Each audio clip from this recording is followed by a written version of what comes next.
child when he and his family migrated to Wisconsin in the early 1940s, the third-generation migrant worker quickly grew into a leader in the growing movement for farm worker justice.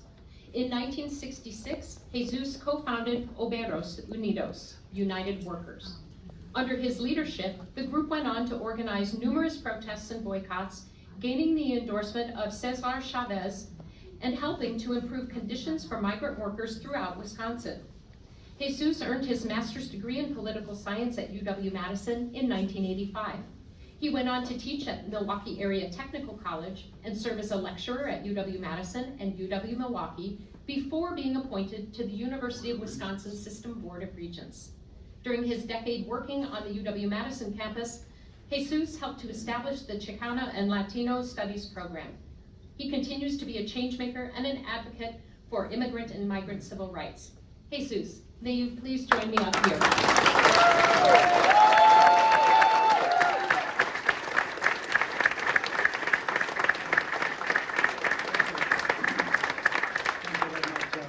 First of all, thank the Alumni Foundation, Sarah, McKinsey, Kate, all of you. So wonderful to have met you all. It's speaking to you over the phone for the last several months.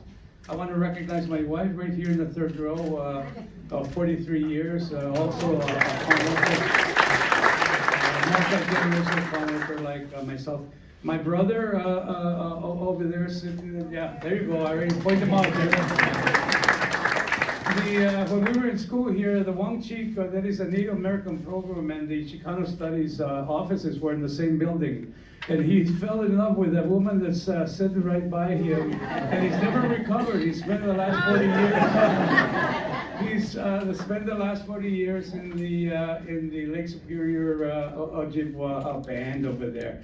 He has one of his sons here who has the same story, except he fell in love with a woman with the Stockbridge Muncie band of Mohicans. So welcome those children that you've been seeing all afternoon are theirs. It's so wonderful to see him. He still continues to live up in the Bath River Reservation. So wonderful to see him. I only see him a couple times a year. And I miss it because all the events that I'm going to indicate, he and along with my brothers, we're all together. Obreros, the word Obreros Unidos, United Workers, we chose the term Obreros rather than Campesinos. Some of the brethren in California, and you might recall the term Teatro Campesino by Luis Valdez, who became known for his skits, guerrilla theater, is a term that's used also for farm workers, translated. But it's also translates as peasant. And we didn't want anything to do with all the baggage with the patron peon system of that we were trying to escape from Mexico when my grandfather moved to the United States. We could have translated farm worker or worker simply as trabajador, and those of you that know Spanish know it's a very common term. We chose obreros because of the root word obra.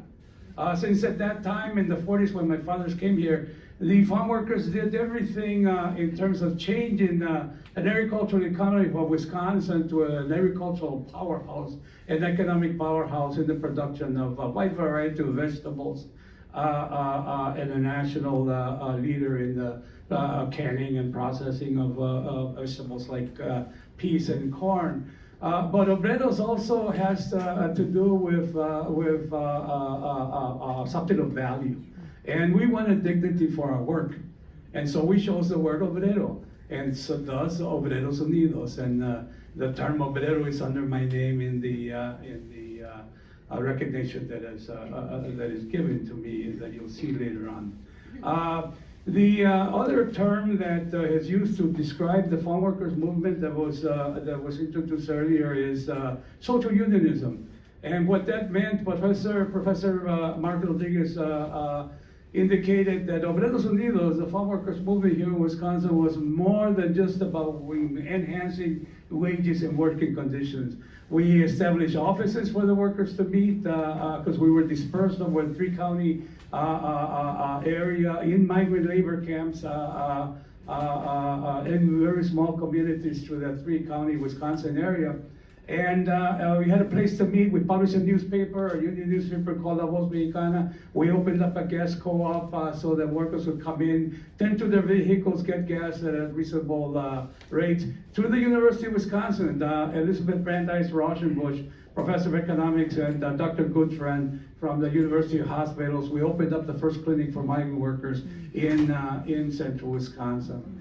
The farm workers movement was family-based. So it was also about organizing youth, and it was also about elevating women from that work that they had to do in the fields.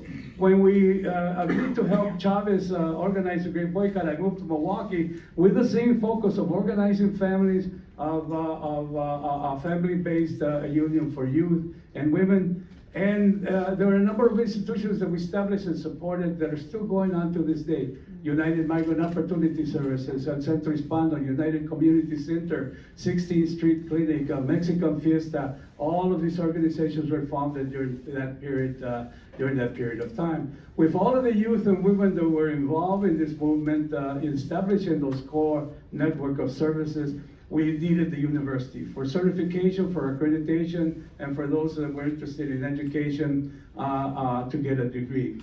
When I enrolled in 1968 at the University of Wisconsin in Milwaukee, all the Latinos, out of 25,000 students, could sit around one table.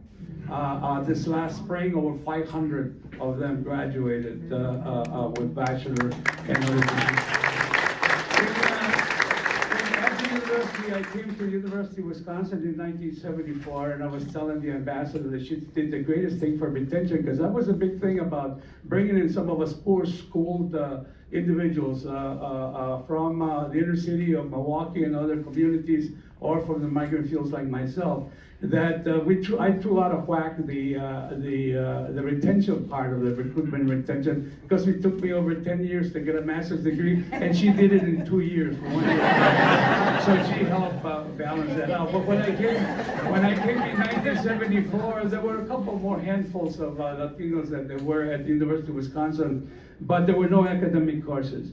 And today at the University of Wisconsin in Letters and Science, there's 24 affiliated faculty members. It took us 10 years to establish it, and we had to, like Rousseau says, force the university to be free as far as the Letters and Science and the establishment of Chicano studies and Latino studies. But we have 24 affiliated faculties, no other program in Letters and Science, and that's one of the biggest colleges here on this campus, has produced more certificate programs at this last year than Chicano studies. So we're very proud of the achievement.